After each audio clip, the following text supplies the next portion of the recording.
माननीय पत्रकार हैं मलिक साहब, कैसा रहा उत्तर प्रदेश का by election? KP Malik ji. देखिए ब्रजेश जी, अगर आप देखें जैसे हेमंत जी ने कहा कि हेमंत जी एक्चुअली एक दशक पहला अपना अनुभव बता रहे हैं।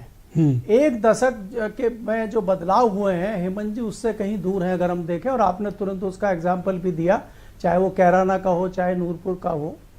दूसरा क्या होता है कि ये माना जाता है कि बाई इलेक्शन में जिसकी सरकार होती, जिसकी सत्ता होती, किसी भी दल की सत्ता हो, थोड़ा प्रभाव तो रहता है, लेकिन इस बार बिल्कुल अनोखी तस्वीर देखने को मिली है और सभी पार्टियां लोकतंत्र बता रही हैं। भारतीय जनता पार्टी भी लोकतंत्र के तहत काम कर रही है, लोकतंत्र को बचा रही है।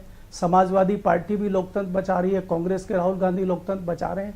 क्या ये लोकतंत्र खाली चुनाव जीतने और सरकार बचाने तक ही सीमित है, या सरकार या लोकतंत्र बचाने के लिए कुछ आगे भी सियासी दल करेंगे?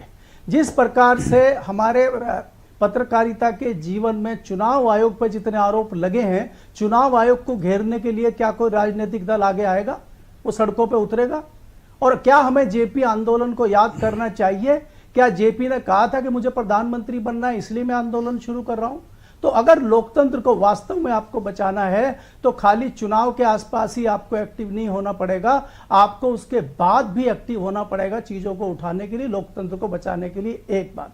दूसरी बात ब्रजेश जी, मैं इन चुनाव में ये देख रहा हूं, चाहे मीरापुर हो चाहे दूसरी सीटें हों, कि इस बार हमें वोटिंग में महिलाओं की भागीदारी अधिक दी है। महिलाओं में ज्यादा जो उत्सुकता थी वो दिखाई दी है।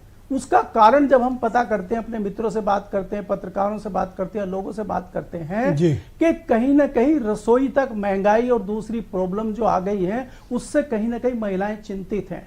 युवाओं का आपने हाल देखा कि जिस प्रकार से इलाहाबाद में हुआ, उससे कहीं ना कहीं युवा चिंतित हैं। तो महंगाई से परेशान लोग हैं और महिलाएं इसमें आगे मलिक साहब, एक फैक्टर और है, ये एक पॉलिटिकल एनालिसिस है, मेरे पास इसके सबूत तो नहीं है बट एक एनालिसिस है कि महिलाओं का एक बड़ा वर्ग भारतीय जनता पार्टी के लिए वोट करता है। तो आप कह रहे हैं ज्यादा निकली हैं, तो हो सकता है बीजेपी को भी वोट देके आई हैं।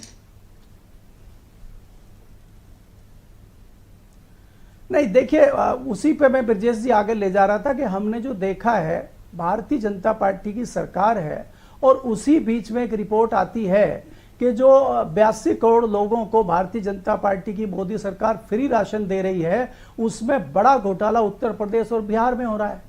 वो राशन जितने लोगों को पहुंचना चाहिए वो पहुंच नहीं रहा है। उसमें उन्होंने 28% लोगों को बताया कि 28% फर्जी आंकड़े हैं और उसमें सबसे बड़ी संख्या उत्तर प्रदेश में है। तो ये क्या इशारा करता है? तो इसका मतलब ये है कि कुछ आंकड़े फर्जी भी हैं, कि जिन लोगों को कागज में नाम है, जिनका नाम कागजों में है, उनको राशन। तो इस चुनाव के ताल्लुक आप क्या एनालिसिस करते हो कि कौन सी पार्टी का परफॉर्मेंस ज्यादा बेहतर था बाई इलेक्शंस में?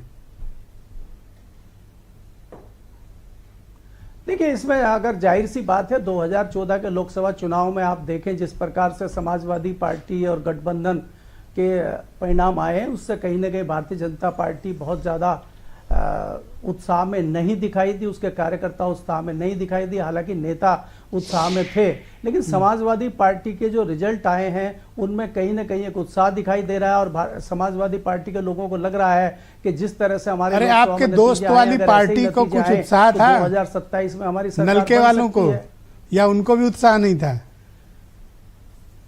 नहीं देखिए, नलके वाली पार्टी तो भारतीय जनता पार्टी में जा चुकी है और उनके जो कार्यकर्ता हैं वो हुआ पो की स्थिति में, उनको खुद ही नहीं पता कि आने वाले 27 में वो भारतीय जनता पार्टी के साथ रहेंगे, अकेले चुनाव लड़ेंगे, समाजवादी पार्टी में जाएंगे। इसलिए वेस्टर्न यूपी में आप देखेंगे जिस तरह से चीजें हुई है मीरापुर की सीट पे, वहां बहुत कंफ्यूजन था। जी बहुत शुक्रिया सर। वीरेंद्र जी भी हमारे साथ कार्यक्रम में आ गए। वीरेंद्र जी, स्वागत आपका।